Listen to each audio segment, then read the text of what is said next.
Welcome, everybody. I'm really excited that you're all here. Um, for those that this is their first session or you haven't been here before, let's talk about it. The idea here is for us to get together and do a couple of things. One, to share kind of some big macro updates from the bigger departments that impact the work in our district, and having the directors of the folks who lead that work be present and share some of those updates, so you can put a face with that work, is part of the objective of these sessions. The other piece, which is equally of importance, is for us to really kind of talk through and spend time doing some learning together, connecting together around some of the fundamentals that are a part of what is considered to be diversity, equity, and inclusion work. I think some of the misnomer in this work is that it's race work, or that it's Ray's work, or that it's you know it's work that's singular, myopic. It's not. It's technical work and adaptive work blended together when it's done well, and it requires one of the most important things, and that is collaboration and people making the choice to come together in a way where we can experience one another, hold our beliefs and values lightly, experience one another, learn some content together, ask hard questions, push back on each other respectfully, push back on each other respectfully. Um, and to kind of get comfortable with, at times, that agreement and understanding don't have to be in lockstep with one another. um, so that's the purpose of these sessions. And it's been really good. It's been a great experience. The feedback has been really, really positive and helpful for us, as we kind of continue to learn the things that we want to try to do as a school district, and how we want to work together as we learn each other. So you can flip to the next slide. So just we're gonna start with some I think everybody here is familiar with the folks that are on this call, but like myself, Ray Porch, the director of diversity, equity, and inclusion. We've got Christina Ciccolini, is the interim director of special education. We've got Jennifer Knight. She's the director of family engagement. We've got Chrissy Concession, and she is new in her role, and you'll hear from her. And you've got Carrie Lamprey, our outstanding OELL leader in the district. And you're familiar with, obviously, the long in the tooth folks, and Patrick and Dr. Conti, who is a participant, as well as our school committee members who have been so gracious with their time to show up and roll their sleeves up and be participants and learners in the space. Just quickly, the norms, they're pretty basic. We'll revisit those. We'll have, as I said, team updates. And then the big meat and potatoes of the session is going to be Patrick and I, you can go back, we'll come back to that in a sec. Uh, it's going to be Patrick and I breaking down some pieces of identity, as it intersects with culture, and environment in our community. We'll have some breakout time. We'll have some reflections that we do together. You'll share out. And then there'll be a learning piece around some reading that we will hope that folks will take and actually take the time to read. And then when we come back for session 4, we'll be able to deconstruct some of that. And of course, we'll do some feedback, then we'll close. You can flip it to the next one now.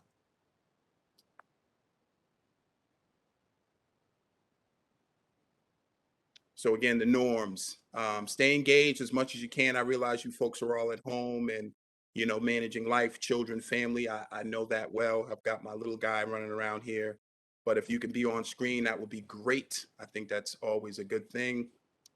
This is a brave space, and brave space is very different than safe space. We have to have both spaces. I think the space is safe, and I think we've demonstrated that this is a safe space. But we need folks to make the space a brave space with one another. Accept and expect discomfort and non-closure. Speak your truth. address issues, not individuals. Examples, I feel, I believe, etc. And then if you've got questions that we don't get to or you're not comfortable saying out loud, please put those in the chat. Thank you so much. All right, and so let's get it started. First batter, Christina Ciccolini. Hi, everyone. Sorry if you, I will take down my mask, but I just wanted to let everybody know that along with our equity audit that's going on, the Department of Education and is going to do our tier focus monitoring this spring, and we're going to have a parent info meeting. We have it scheduled for March 15th, hosted by the CPAC. So anybody is more than welcome to come. Thank you to the CPAC. And then also along with that too, we also have the New England Center for Children's program review, and they're providing us with recommendations on how to most effectively meet the clinical and educational needs of students on the autism spectrum and with our developmental disabilities, served in 13 special education classrooms from preschool all the way up to the high school. And so that report should be coming along soon. I know that they're still in the middle of doing interviews and doing observations at this time. Once I get that, we'll have more information coming. Thanks, everyone. Thanks, Christina. Thank you, Christina. Next, we got up Ms. Carrie Lamprey. Hi, everyone. So mine is a little bit more of a shout out with sort of an update. And that I think that quote kind of says it all. There's generosity, it abounds right now. And I think that's just something that I've been very taken aback with lately.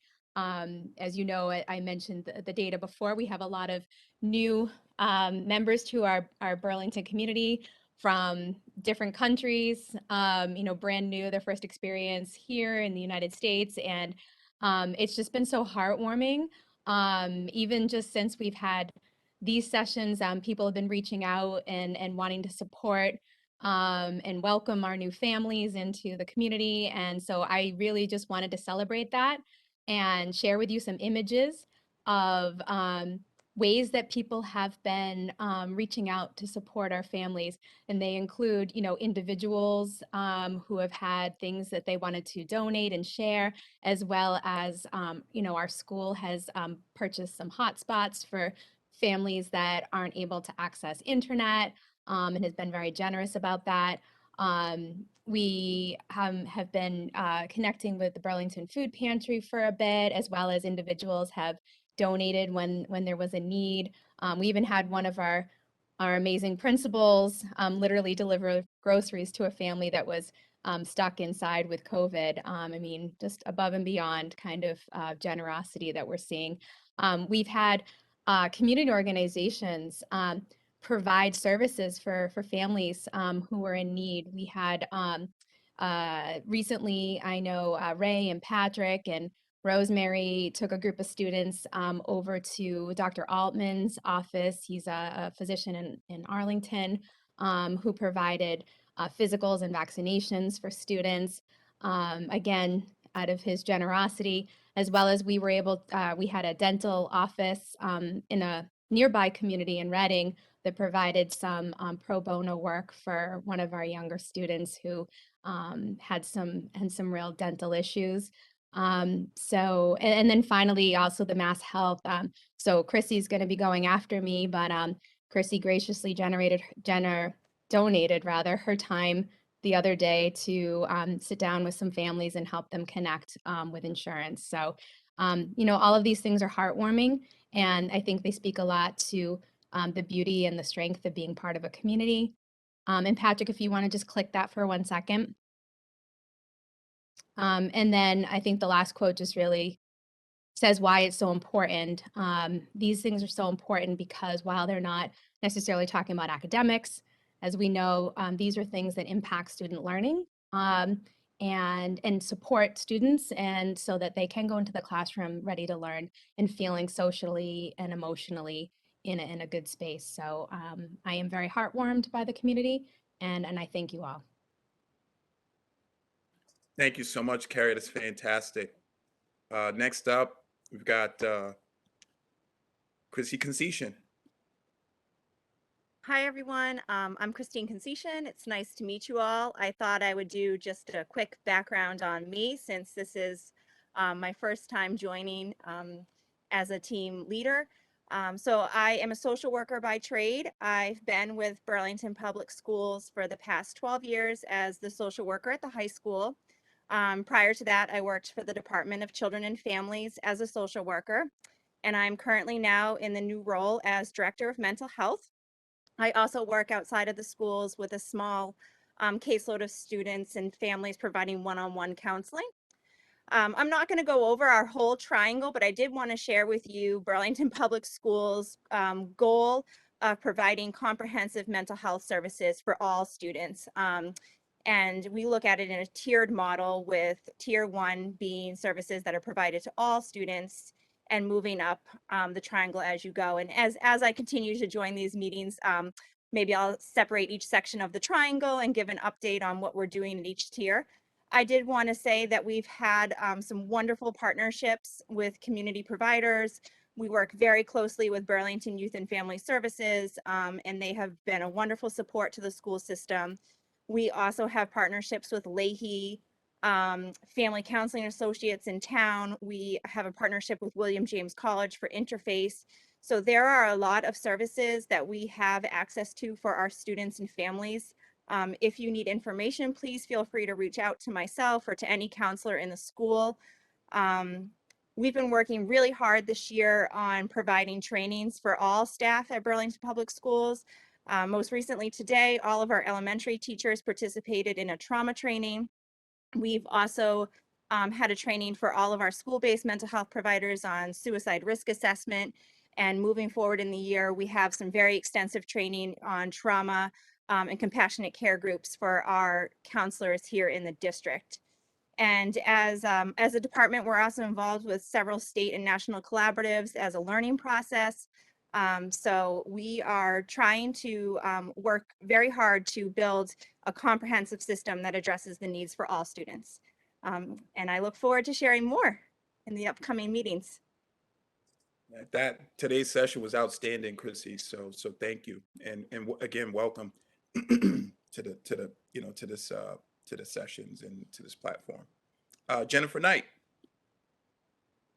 Hello, everyone. I will not take too much time. A lot of what my partners said is kind of what I was going to say too. So the family and community engagement works to support students and families connecting with school and community. I'm still learning a lot about the Burlington community and working to expand those school and home connections. Most recently met with the interfaith group to learn about their intersectionality and the work that they want to do in the community, and also just hear about their willingness to partner with the schools is nice, and just building that relationship. Other community groups that I've been reaching out to is People Helping People and Burlington Youth and Family Services. Was able to partner with WomanAid for the first time this year to do a gifting program.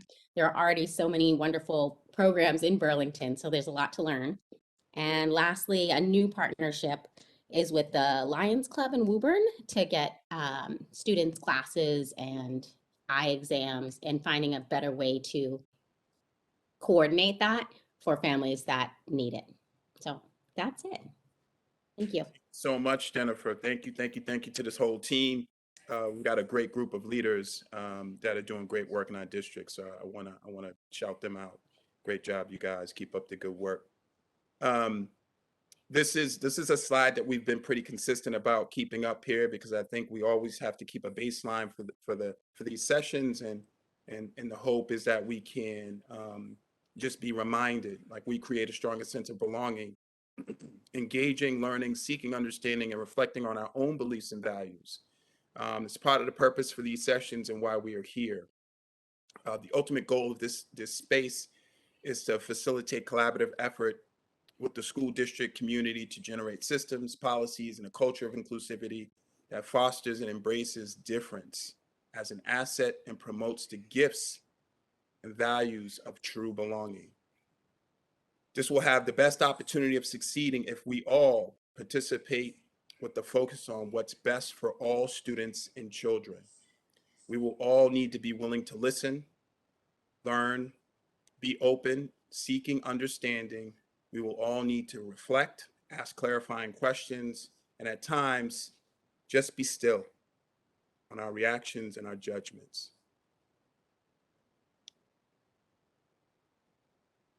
This is another slide that we will continue to look at this year through June. So folks will be experts on it.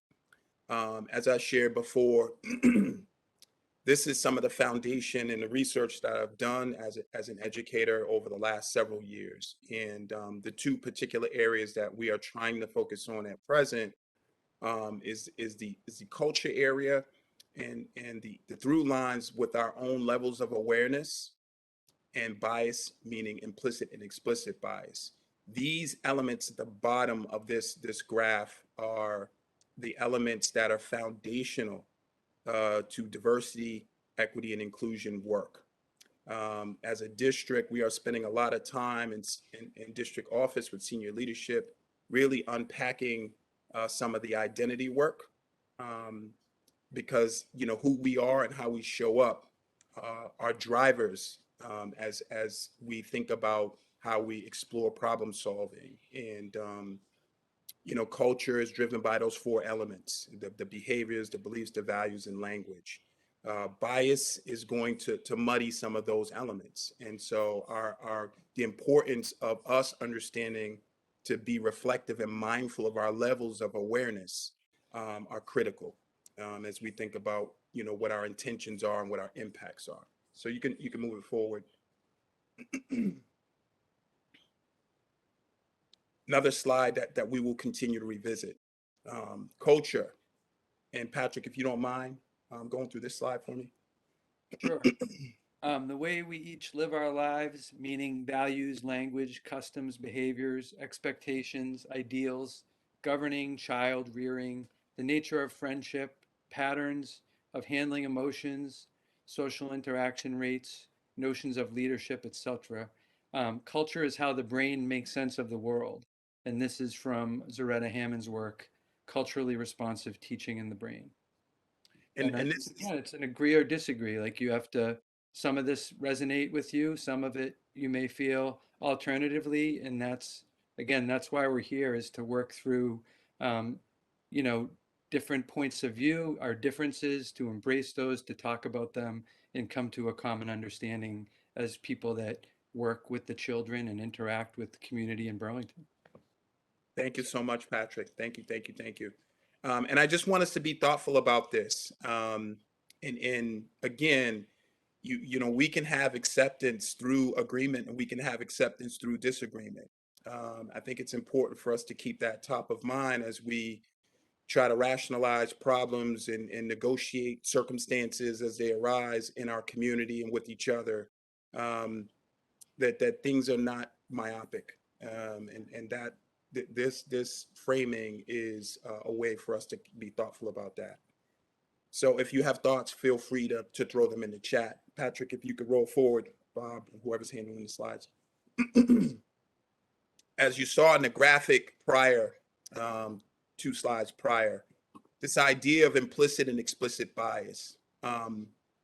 While we are managing and navigating the Omicron situation as it relates to COVID, I think it is also really, really important that we, stay focused on these 2 particular elements as we try to build relationship, move work forward, agree, solve problems, that how we show up in spaces, these elements of implicit and explicit bias will rear their heads. And so it's important for us to be mindful of the elements that are implicit and explicit bias. Things like, low expectations for students, things like microaggressions, right? These are elements that can infiltrate.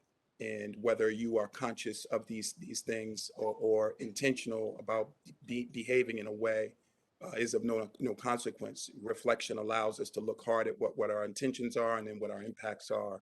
And as a district, we want to try to do a really good job of naming things when they happen because it's important for us to do that.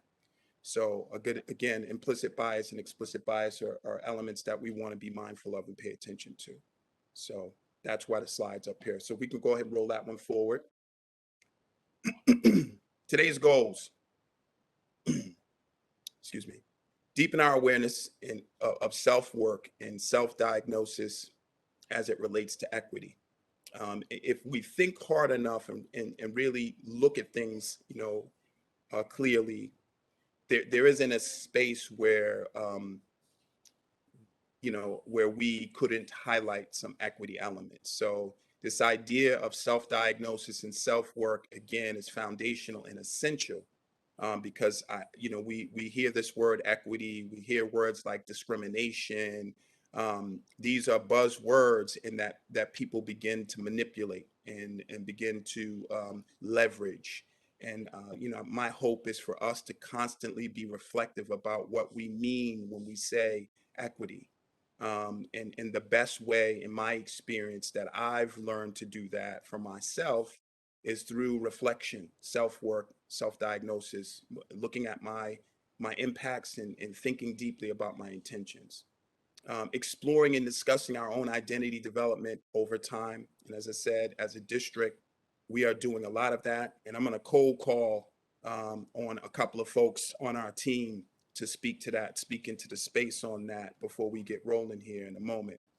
And then the third piece is unpacking our own internalized oppression. And what I mean by that is continue to unpack our own biases, feeling agency about knowing. So when we know better, we can do better, and learning what we need to, to make connections with others, whether others are alike or different. And at this point, I'd like to cold call on Dr. Conti and ask you, Dr. C, in our last admin collective meeting with the admin team, one of the things I asked folks to do was talk about their relationships, their interwoven relationships with folks that were other. Would you like to talk a little bit about that, Dr. C? About the meeting itself, Ray, or about my relationship? About your relationship, about what your response was to that question when it was asked. That I haven't had that opportunity as much as I probably should have explored in terms of having deep relationships with others. And so I think there have been opportunities, times in my life when that's happened, and I have some lifelong friends, but most of my sort of closest circles are people who are very similar and familiar to me. Thank you so much, Dr. C, for being willing to step into that cold call. Appreciate you being a good teammate. Patrick, do you mind sharing a little bit about how that question resonated for you when it was asked? Sure, not at all. I mean, it's a great question. Again, a few things. I grew up in a small suburban town in central Massachusetts. People might have even called it rural when I was growing up there. It's now definitely a suburb. Mendon, Massachusetts. I had some loss early in my life, significant loss too, and I think that has something to do with my relational patterns, over time. But they're definitely, I put myself in positions, um, consciously or unconsciously. When high school was not a conscious decision. I grew up in the town. College, I chose to go to a college that, had people that had a lot in common with myself. Um, and where I've lived, I haven't had a lot of opportunity to go outside of that circle of, white middle class suburban upbringing. So that's just the reality. So it's not meant to be good or bad. It's just what my past is. Thank you so much, Mr. Larkin. Appreciate you. Carrie Lamprey, and I won't ask you to to go in to any particular direction, but you were present when we had this conversation. And what were your thoughts, perspectives about the question, and or if you wanted to share your own experiences and the ramifications, maybe you might want to talk to, if you're comfortable. Yeah, sure. So I think that the question, obviously it's a great question, and thinking about and reflecting, and I was saying how it's nice to have some place and space to reflect, because I feel like we're always going a mile a minute, and if we are reflecting, we're reflecting on the immediate of what I'm doing at work, and what do I need to accomplish. And so I think it is nice to take a step back. And as far as the question, I think for me, almost the opposite of what Patrick was saying is I sought out every opportunity to be around people who were not like me. And I think for me, the reason is because I felt like that was an opportunity to learn more. And because the more the difference, the more you can learn from someone, and see other perspectives. And so I think, again, that's why I'm in the area that I'm in, because I find that with the families that I meet, I always wanted to travel and live in many different places, and that didn't necessarily happen, but I love that the fact that those places came to me. And so again, I find that I grow each time I connect with a family, and I'm thrilled that our community is becoming more and more diverse, so that my own children will have that experience. You don't have to travel abroad to be able to learn about others and get different perspectives. So thank you for asking me. My pleasure, and thank you for sharing. And thank all three of you for sharing. I didn't script this with these fine folks. That's them stepping into the brave space. So kudos to the three of you. I appreciate you for doing that. For me, myself, because I think a lot of times I'm facilitating in these spaces. I try not to lean too much into my own, talking about me. It's not something I want to do in center, but I also want folks to hear stories that are pertinent to these conversations. For those of you that don't know, I grew up in a housing project, and grew up with very humble beginnings. I saw a lot of violence and drugs and things that a young person at that age should not have seen or been around. It's interesting because I think about today's session and in our trauma training, and I probably got lots of trauma myself, but this idea of exposure to others, as a person, as a male of color, for most people of color, that is not an option. People of color can't live an entire lifetime and not interface with others, particularly white folk. That's not an option. It's not the way the world is designed. And so for me, my experiences were extreme types of experiences. Educationally, I ended up at a place called Brown and Nichols, for those of you familiar with New England independent schools. And I was still living in housing projects. So back and forth, it was almost like I was living in two different worlds. And ironically enough, I hated that place. And I wanted to be around my own friends and around people that were like me, that looked like me, that understood me a little bit better. But what I found over time was, as I got to know people and people got to know me, I started to learn a bunch of things outside of academics that really influenced my life later on, as a father, as a husband, as a coach, as an educator. That experience was beneficial.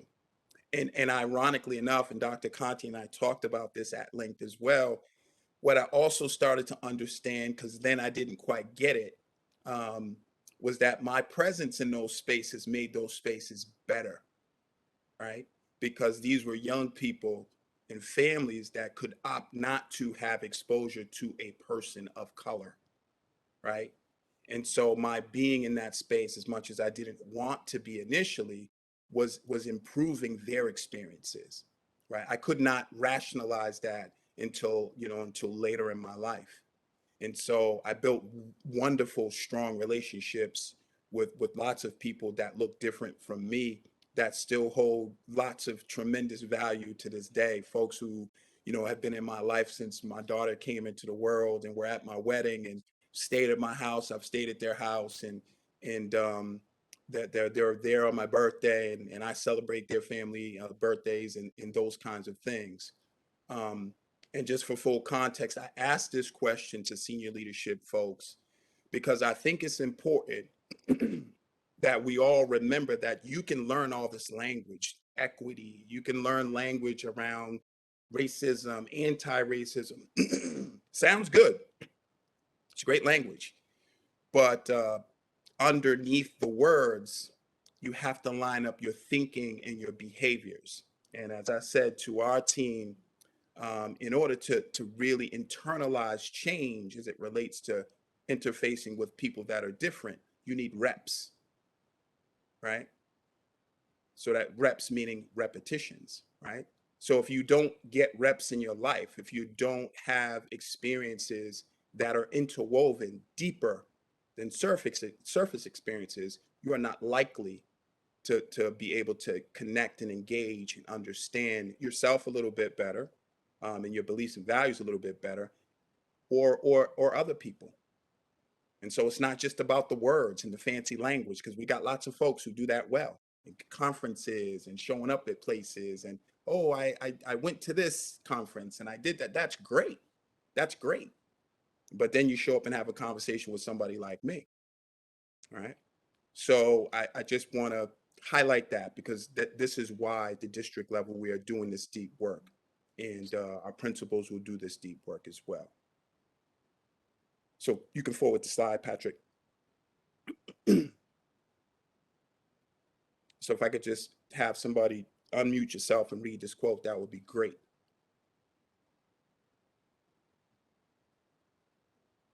Not everything, go. not everything that is faced can be changed, but nothing can be changed until it is faced.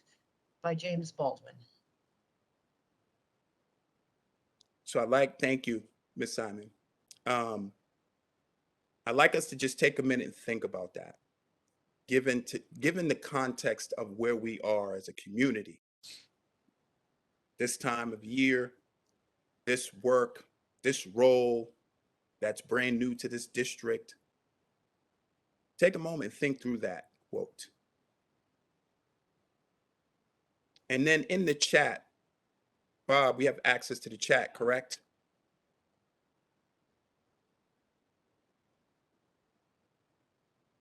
All right, yes. I was nodding my head. I didn't know if people could see me. Take a moment and then type in the chat a word that comes to mind, given this time, where you're at, what you've been thinking about, and contextualize your thinking through this quote. And then one word, type into the chat. If I could be you, and you could be me for just 1 hour. Walk a mile in my shoes. Walk a mile in my shoes.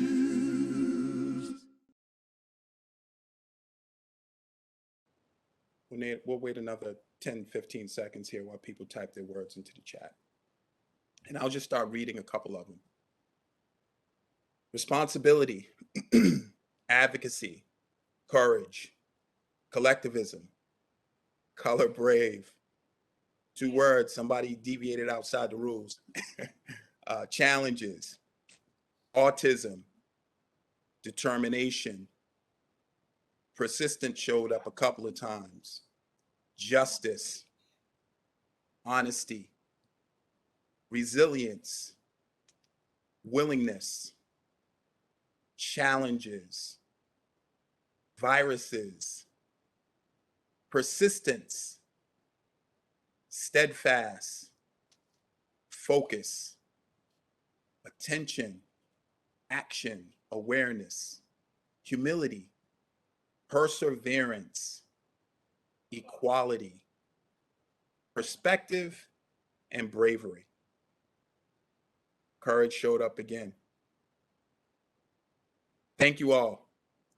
Very, very powerful words that folks popped into the chat here. Baldwin was a visionary and really, really ahead of his time.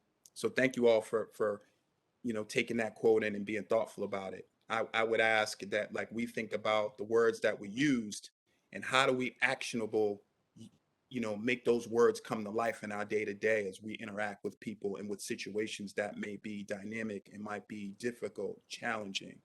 How do we operationalize those words that we tossed into the chat?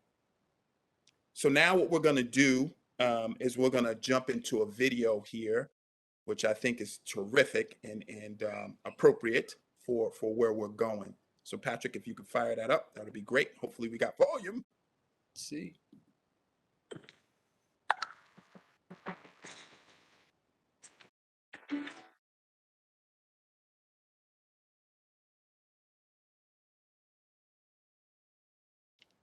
Dr. Martin Luther King Jr., in a 1968 speech where he reflects upon the civil rights movement, states, "In the end, we will remember not the words of our enemies, but the silence of our friends."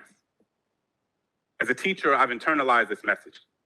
Every day, all around us, we see the consequences of silence manifest themselves in the form of discrimination, violence, genocide, and war. In the classroom, I challenge my students to explore the silences in their own lives through poetry. We work together to fill those spaces, to recognize them, to name them, to understand that they don't have to be sources of shame. In an effort to create a culture within my classroom where students feel safe sharing the intimacies of their own silences, I have 4 core principles posted on the board that sits in the front of my class, which every student signs at the beginning of the year. Read critically, write consciously, speak clearly, tell your truth. I find myself thinking a lot about that last point, tell your truth. And I realized that if I was going to ask my students to speak up, I was going to have to tell my truth and be honest with them about the times where I failed to do so. So I tell them that growing up as a kid in a Catholic family in New Orleans, during Lent, I was always taught that the most meaningful thing one could do was to give something up, sacrifice something you typically indulge in to prove to God you understand his sanctity.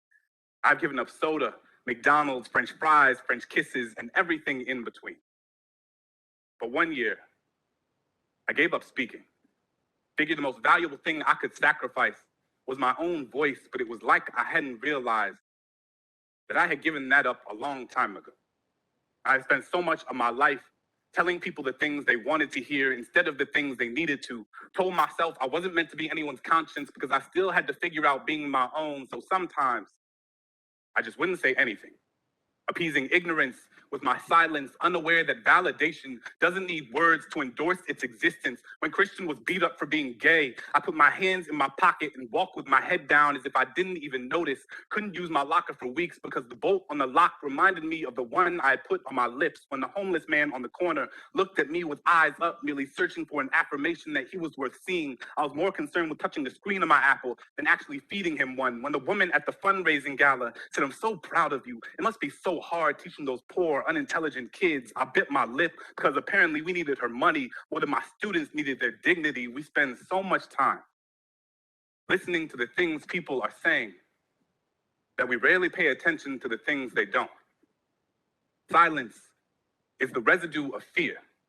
It is feeling your flaws, gut-wrench guillotine your tongue. It is the air retreating from your chest because it doesn't feel safe in your lungs. Silence is Rwandan genocide. Silence is Katrina. It is what you hear when there aren't enough body bags left. It is the sound after the noose is already tied. It is charring. It is chains. It is privilege. It is pain. There is no time to pick your battles when your battles have already picked you. I will not let silence wrap itself around my indecision. I will tell Christian that he is a lion, a sanctuary of bravery and brilliance. I will ask that homeless man what his name is and how his day was, because sometimes all people want to be is human. I will tell that woman that my students can talk about transcendentalism like their last name was Thoreau. And just because you watch one episode of The Wire doesn't mean you know anything about my kids. So this year, instead of giving something up, I will live every day as if there were a microphone tucked under my tongue, a stage on the underside of my inhibition.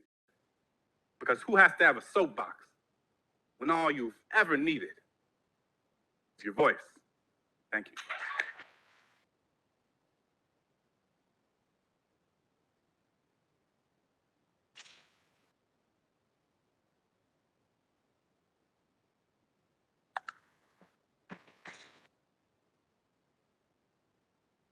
right, before we head into breakout rooms, just want to frame some questions here. And I do want to say Clint Smith, just as an aside, wrote a book that got a lot of accolades last year on some of the best books of 2021 called How the Word is Passed.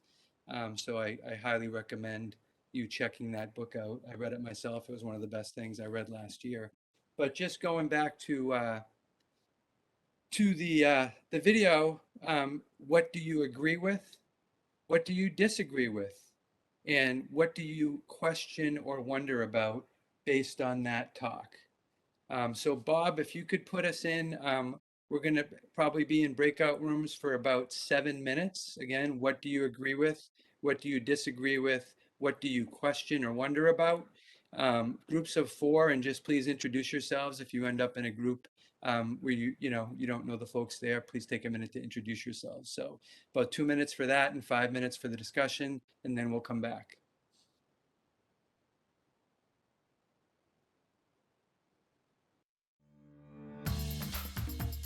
If you're a parent, you've done it all this past year. But the one thing you may not have done is take care of yourself. At Boys Town, we know that a parent's mental health is important too. Visit boystown.org/stressedOut for great self-care tips for parents. You can even download an ebook to guide you and your family through self-care strategies. Because healthy parents are key to happy families. Oh, it's on. Release the meteor! Whoa!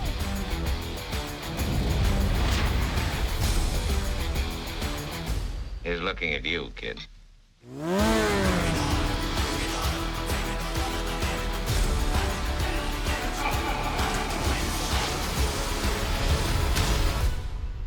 I dig it. That felt pretty great. Just let me know when you think everybody's back, Bob.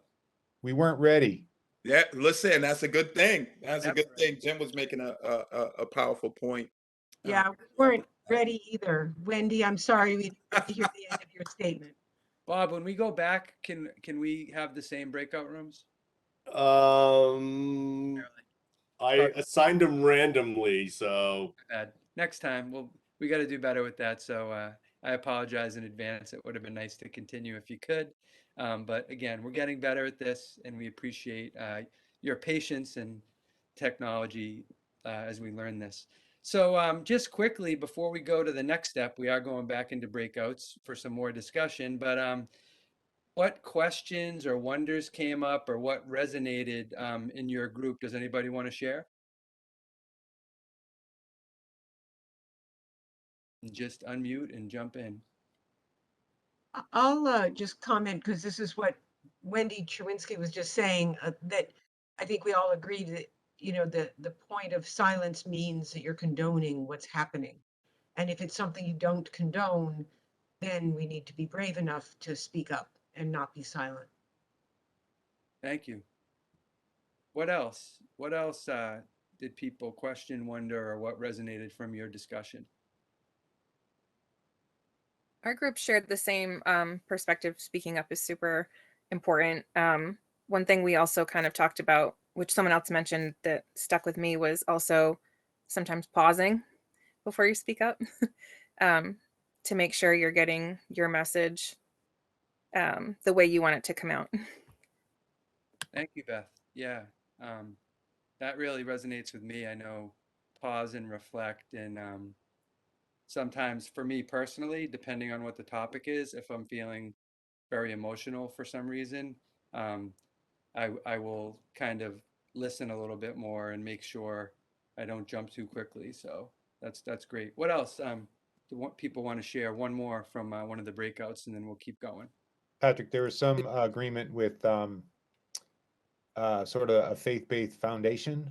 He mentioned his the sort of the foundation of his upbringing was his faith, and through Lent, and I think there was some agreement with having that faith as a foundation. Thank you. Yeah, thank you for that. He also talked about someone who might be a homeless person and maybe asking or looking for money or food or something, or just wanting to talk to you. And when I heard that, I had to do some self-reflecting. And it was hard because when I'm in a situation like that, more times than not, I do not look. I avoid looking, and I just move past that person. And it's something that I need to look at in myself,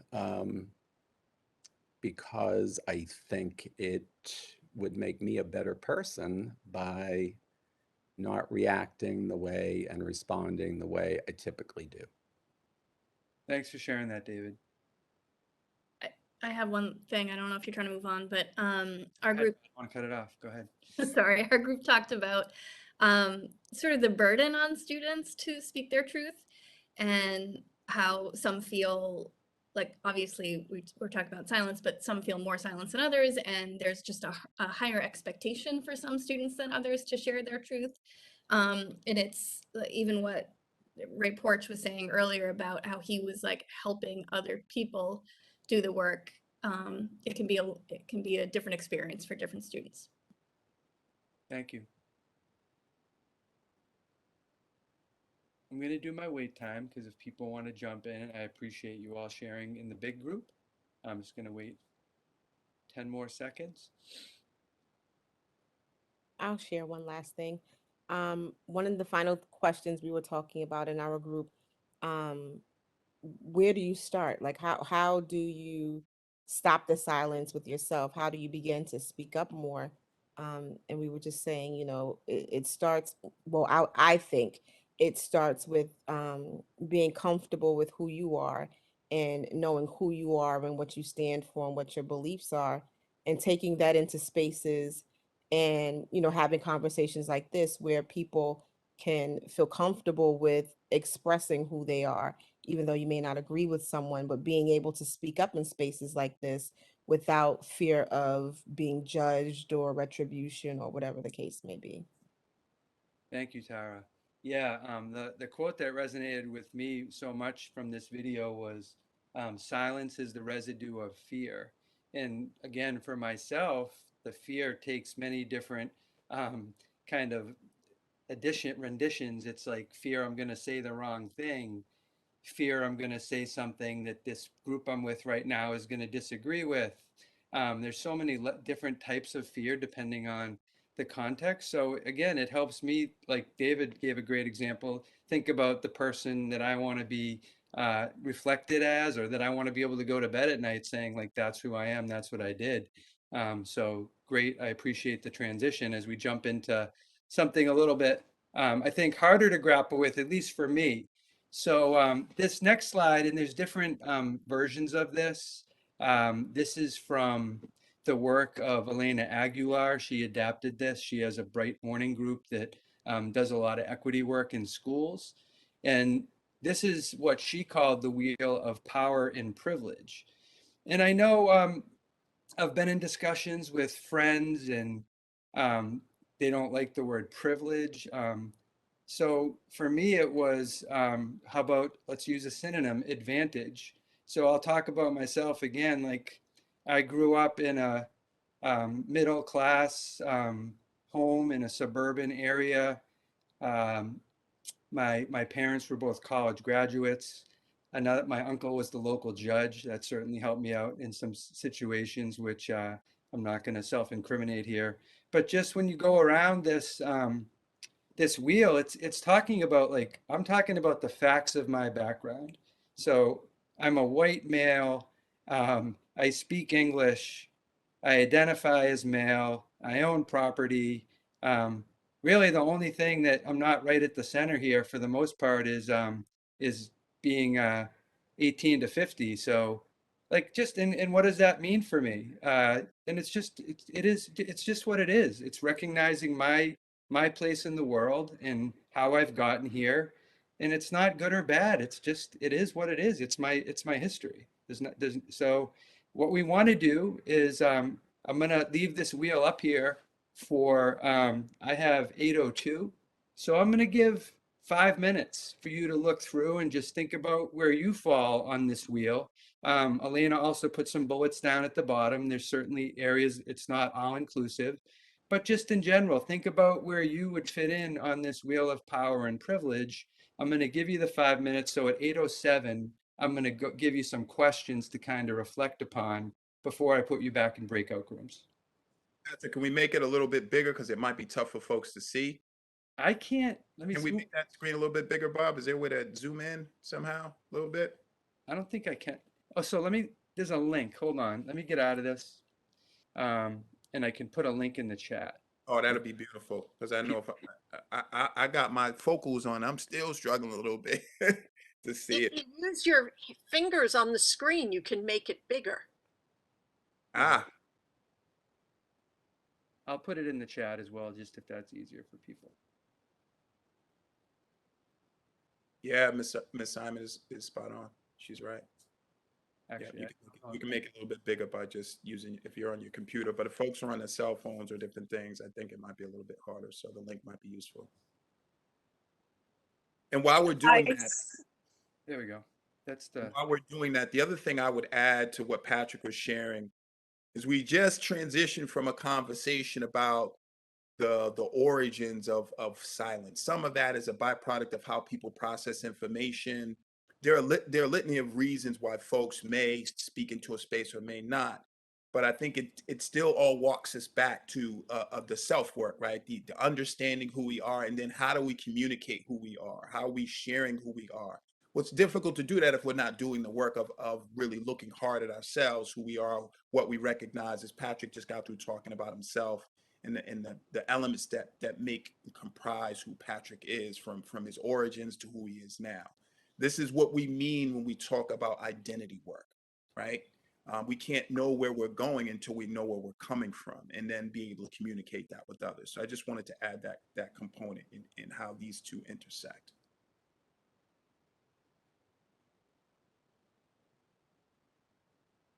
About just over 2 minutes, and then I'll show you the questions I want you to think about as you talk about this wheel in your breakout groups.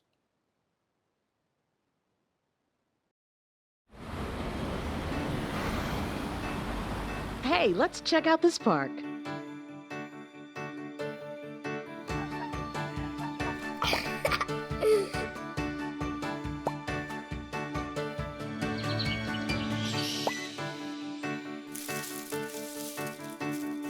Oh, wow, that's really cool. To find a great local park or forest near you, go to discovertheforest.org. All right. So again, these are the questions for the breakout. Again, you can share as little or as much as you would like. So the identities you think about most often, the identities you think about least often, your own identities you would like to learn more about, identities that have the strongest effect on how you perceive yourself, and identities that have the greatest effect on how you think others perceive you. So those are the questions we'd like you to just reflect on as a group in the breakout groups. And we're going to give you a little bit more time. I'm going to give you 10 minutes this time.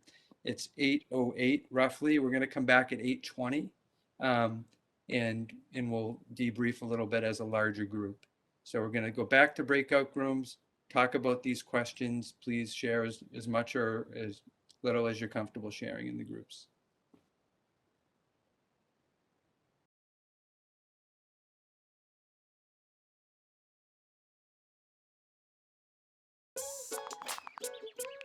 Worried your friend's struggling but don't know how to reach out? You could say how are you or get a fake tattoo. You could ask with an app if it works for you. You could write them a text or knit them a sweater. If you can't be together, you could write them a letter. Whatever gets you talking. Whatever gets you talking. You could chat on the game, kick off your flip-flops. You could ask on your couch while you binge watch. However you do it, you gotta ask a friend. And if they don't share, you can ask again. Whatever gets you talking. Whatever gets you talking.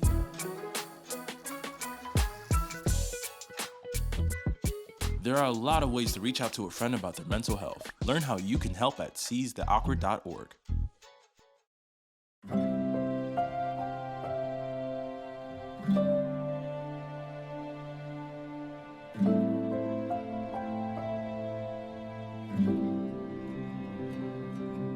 Whether it's advice on managing your anxiety or tools to help you stay grounded, Coping 19 provides a range of resources and self-care tips to help you cope with this pandemic. We can help. Find the resources that work best for you at coping-19.org. All right, thank you for spending the time. I know we could go a long time. I know our leadership team has done this activity, and we could spend a lot longer, but it's just giving you a flavor for some of the work, and certainly encourage you, as Ray said earlier, to do some personal reflection following this and talk about it more. Who wants to share something that resonated with them from their breakout group?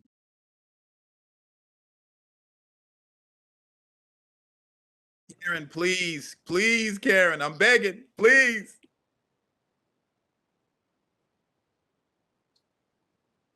We had some really rich conversation in our group, but Christina had basically started the conversation with the observation of how so many parts of the wheel are out of your control, that aren't choices that you make, and how that has such a big impact on the start of your path, and how hard it is for some to overcome so many of those factors, even though you don't have control over, the language you speak, and the religion and the color and things like that. So that prompted lots of good conversation for us. Thanks, Nicole. That's great. Who else wants to share something that came out of their group? Nicole, I didn't even know you were here. Good to see you.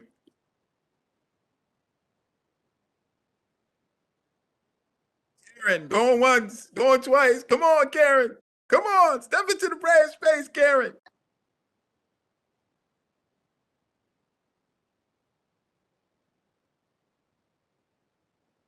I was just going to share that David and I had an interesting discussion about, and again, even though this is my second time looking at this, I love talking to different people because it takes you down a different road.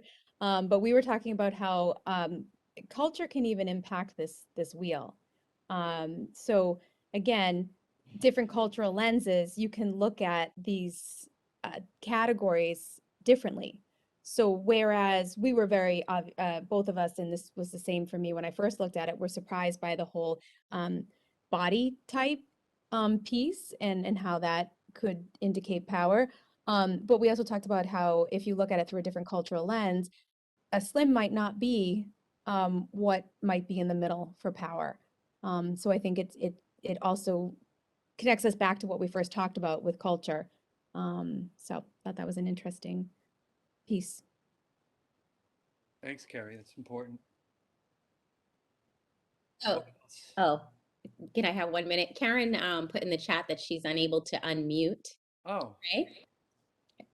But if you wanted to summarize what she shared, because it was amazing, it was really, really thought-provoking and brave of her to be in that space. If you Jen, you do part and I'll do part. You do part and I'll do part. Okay. So basically, as we talked about the wheel, she mentioned there's no religion on the wheel.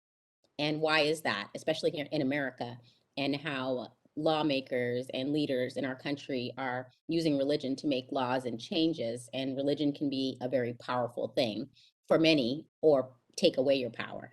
And you could add to that, Ray. Yes, and it was enlightening to hear Karen talk about her own religion and the influence of being a Jewish person, and how, as a Jewish person, the influence of power being taken away or in certain spaces, or not being recognized, her religion not being recognized, can be disempowering and impact her children, and how her children see themselves. And she thinks a lot of, she shared that she thought a lot about that, as she thought about the wheel itself, and that part being missed on the wheel. So it was enlightening, and it was powerful to hear. I know Jen and I are not doing it the service that Karen would, but we're just trying to frame how impactful it was for the two of us to hear her share that.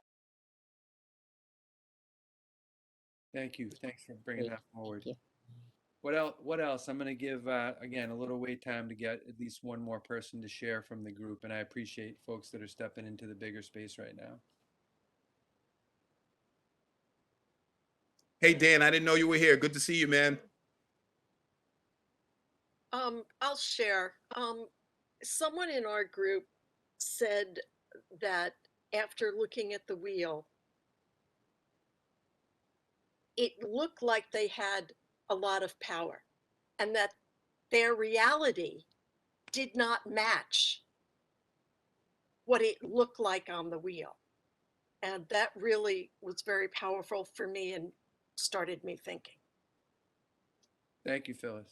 Context matters. So that's why it's important not for us to generalize about because somebody's in one place and to have personal connection. So thank you for sharing that. All right, I'm going to keep moving. We could go on. I know we're coming up to the end and I want to make sure we had a couple more slides and Ray may need to save for next time. I'm not sure where we're at with these last couple. So we'll try and get through as much as we can, but I really appreciate folks sharing in the breakout spaces and then coming back to these larger spaces to share. Realize it's not always the most comfortable, but thank you for doing it. So the idea here is we think about the power in relationship, and the two elements that you're looking at is the beliefs piece and the values piece. Oftentimes, the beliefs pieces are pieces that are personal, deeply personal to us, and those are generated through our own lived histories and experiences. The values piece are a little bit different in that sometimes our values are influenced and can be influenced by dynamics in roads outside of ourselves and outside of our families, media, newspaper. These kinds of influences can infiltrate and impact our values, whether consciously or unconsciously. So what you're looking at here is two particular questions around where do your beliefs come from? And, I think we talked a little bit about this before. And then the other question is, where do your values come from? And I kind of gave some of that away in that, you've got elements outside of ourselves that can influence and impact our values. But as we think about what we talked about tonight, this idea of silence and being disempowered or feeling disempowered, or this idea of bringing our voice to spaces where we strongly agree or strongly disagree. The foundation is that we bring ourselves in how we demonstrate and how we act in those spaces. And these dynamics, these elements of beliefs and values play a part, right? Whether consciously or unconsciously, they do. And so this idea of unpacking our identities is critical for us to be more aware, right? And to seek understanding. It doesn't mean that we throw away our values or our beliefs. It just means that we hold those things lightly as we experience others whose beliefs and values may be different. Doesn't mean that we ultimately change them. Ultimately, that's your call.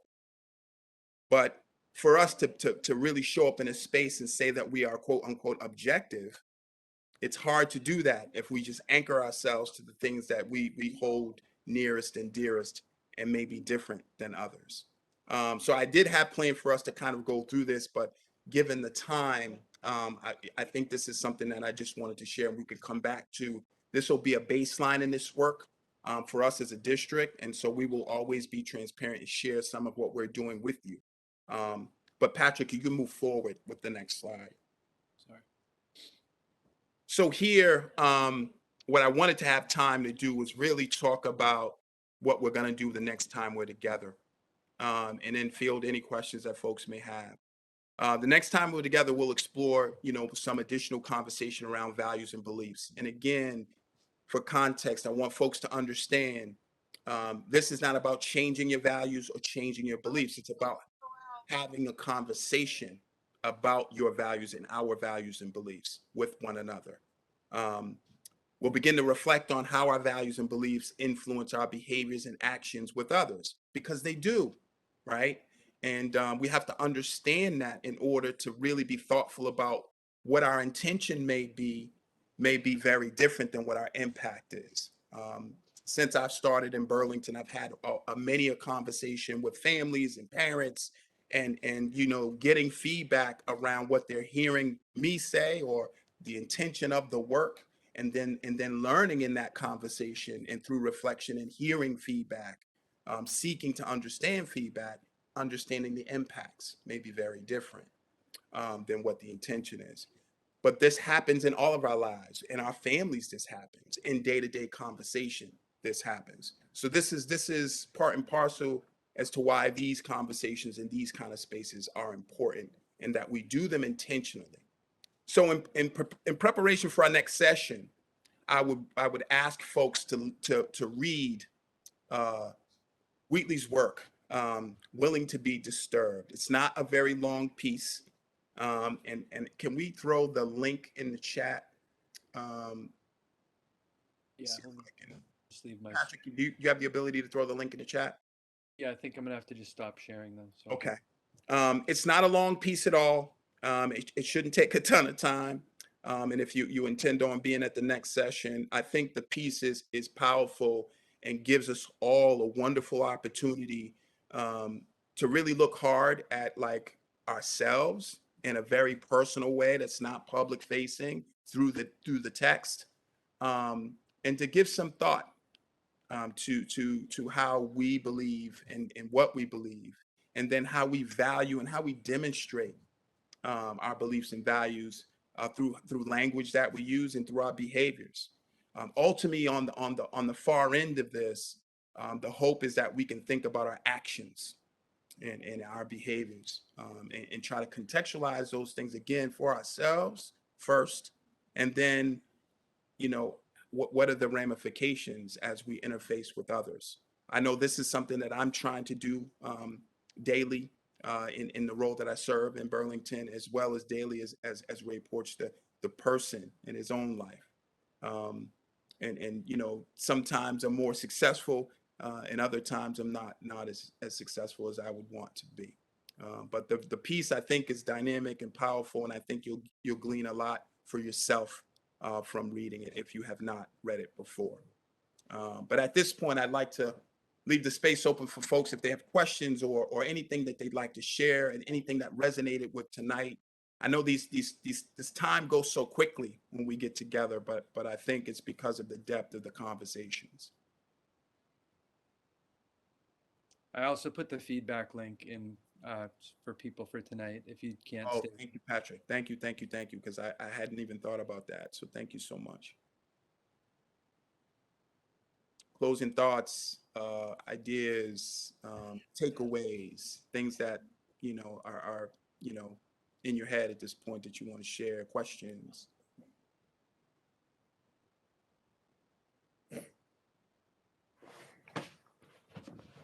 I'm sorry, I sometimes talk too much, but I just in the as somebody who's involved in curriculum, I just really like these conversations. I'm seeing a lot of my students lately, well, past couple years, feeling like a shift in who's silenced and who isn't. And I just it's great to have these conversations and to think about how we are really reflecting every student in our curriculum, and making sure that they feel comfortable sharing their voices. Thank you so much, Shannon. I agree.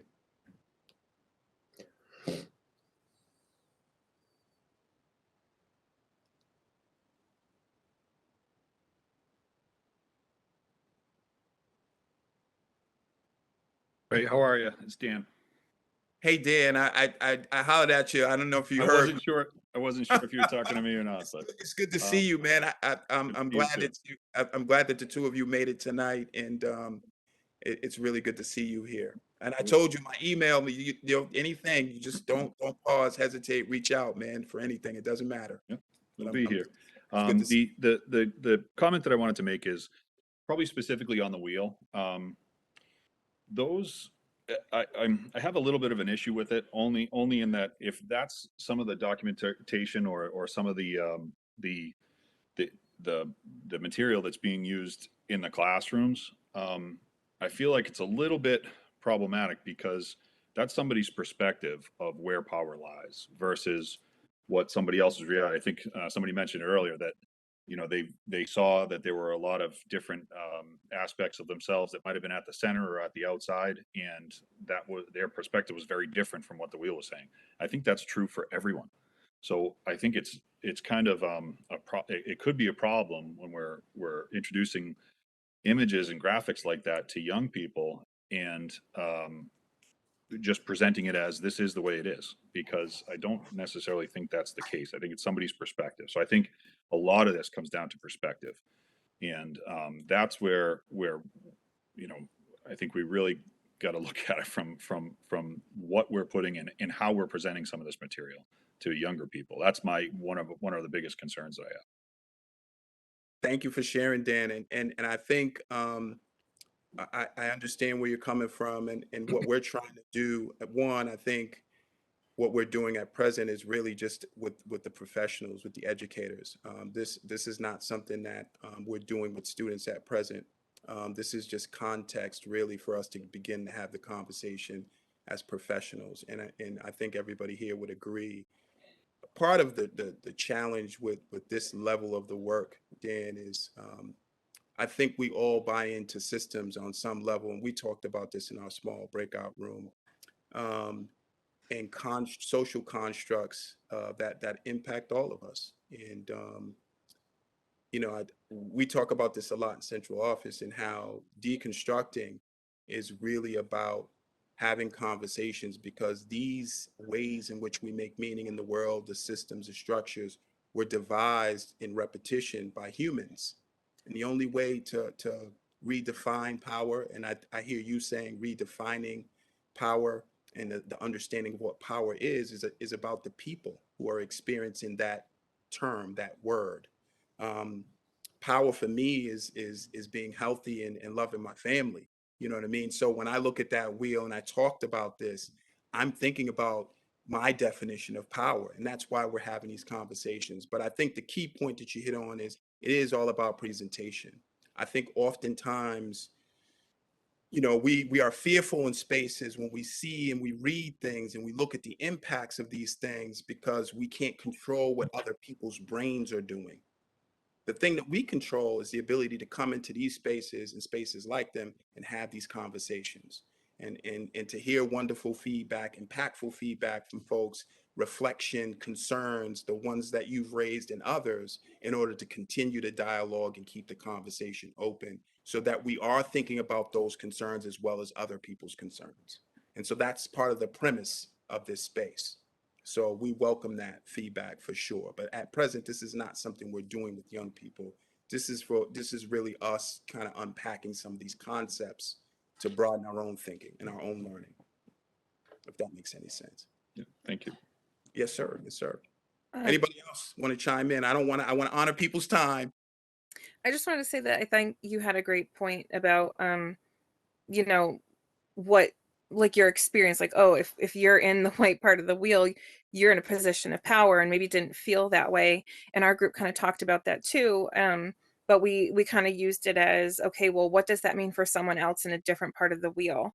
And how could their experience and perceptions be, and their experiences have been,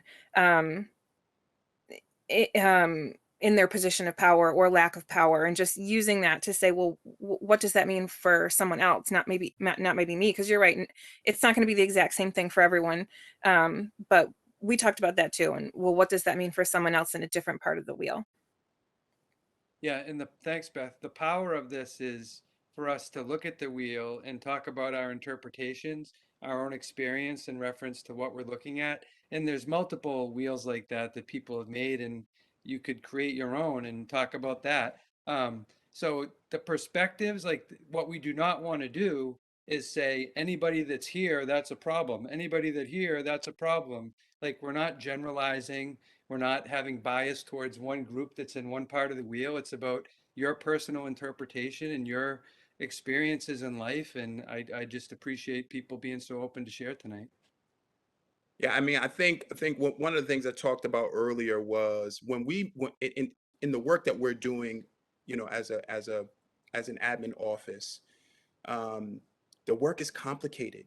We're responsible in part responsible, in some shape, form, or fashion, in some high level or some low level, with families and children, and it is important for us to be mindful that, Freire talks about this. Paulo Freire, talks about this. We objectify ourselves a lot as we show up as human beings. We become these roles.